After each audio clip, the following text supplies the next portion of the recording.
Hello, I'm Ed. I'm a director at Faith in Kids. I'm Amy, I'm a resource writer at Faith in Kids, and welcome to the training video for week 6, you're nearly there, of our Who Am I series, We Are Not Alone. You will know by now to have already read through the downloadable resource. We're going to help you keep the main thing, as well as sharing some of the top tips, pitfalls and issues children will struggle to understand. You're teaching it, we want to give you a helping hand. James is 10 and he feels like he's always messing up. He finds concentrating hard, so he fiddles and gets distracted even when he is listening. His teachers still tell him off for fidgeting. He seems different to the other kids. Whilst his friends play football, he wants to play at being a robot on an alien planet. He gets asked why he's being weird. He didn't know he was. If he knew what he was doing wrong, he would change it. Why does he have to change? Doesn't feel fair. Imagine James is in your session this week. He expects this week at school to be like every other week. Will it always be like this? We want him to leave your session knowing God is with him, doing a very good work in his heart. Because James is trusting Jesus, the Spirit is changing him. Not to be like everyone else, because that isn't the goal. The goal is for him to be more like Jesus. And that great work is happening to James as part of God's church.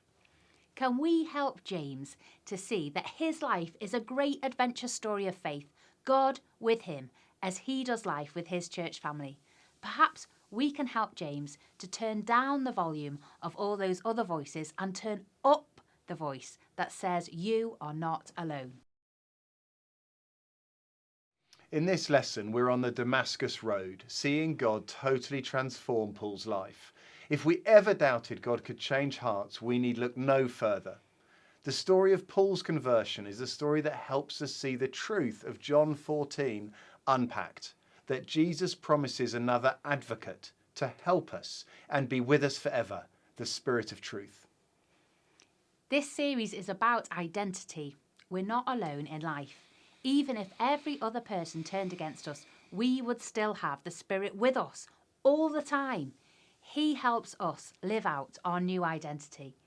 That's why the truth that changes me of this session is God's Spirit is changing God's family to become more like God's Son.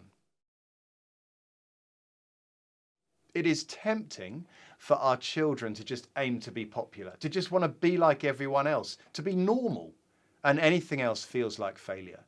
We want something more for our children. We want them to keep trusting that God is making them more like Jesus, and that is better than being popular. That is the big win. So, Faith in Kids looks like children who are confident that God's Spirit is making us more like Jesus. We're going to go through now some of the details in the lesson. So if you haven't already read it, what are you still doing here? Press pause, go away, read the lesson. It took ages to write. Stop slacking. It's very assertive, Amy. It is, isn't it? Welcome to the section we always call points, problems and distractions. This lesson does include two big themes. We're not alone because the Spirit is doing a good work in us, and we're not alone because we're part of the church. The main focus of this lesson is the work of the Spirit changing who we are. We do look at how the Spirit usually does that work as part of the local church, but keep it on that, the Spirit changing who we are. That is how God did it in Saul's life, a supernatural work of the Spirit using God's church in his life for the journey onwards. With under 8s, we talk about two paths. The Spirit places us on a new path, changing how we feel and slowly growing fruit in us. You can't see change happening when you watch an apple grow, but other people can. That's how the Spirit works. With over 8s, we spend longer on who the Spirit is, the helper Jesus promised to send. The Spirit is God. He is a person, not a force, a he, not an it. We can't see him, but we know he is real. He is powerful. He works supernaturally, but often in very natural ways. Perhaps through this Sunday school lesson, through the chat after church with a guy in the mobility scooter, through the Bible being opened with Dad in the tears of the crisis. God's Spirit is with us to change us. I think we're ready for heart and hands, and we're ready to make the most.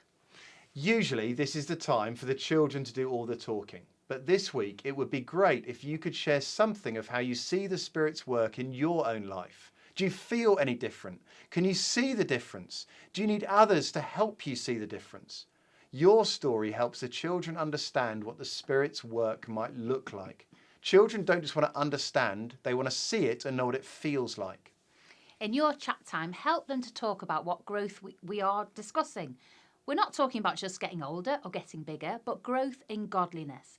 Push them to think about what that might actually look like. It's more than just being nicer. It's the reason we love others, because we're passionate about following Jesus, because we know how he loves us. Can you encourage the children in your group in the ways you've seen them grow? Have you seen them pray, welcome others, grow in what they understand? How is your church community a key group the Spirit is using for the task of growing them to be more like Jesus? Finally, Take home sheet, Ed. Connect with parents. let's do it. Recent research found that over 90% of parents feel like they should be doing more to raise their children in faith, and they want their church's help. You are the help almost all parents say they need. You are a huge blessing in their family's life. Hooray for you.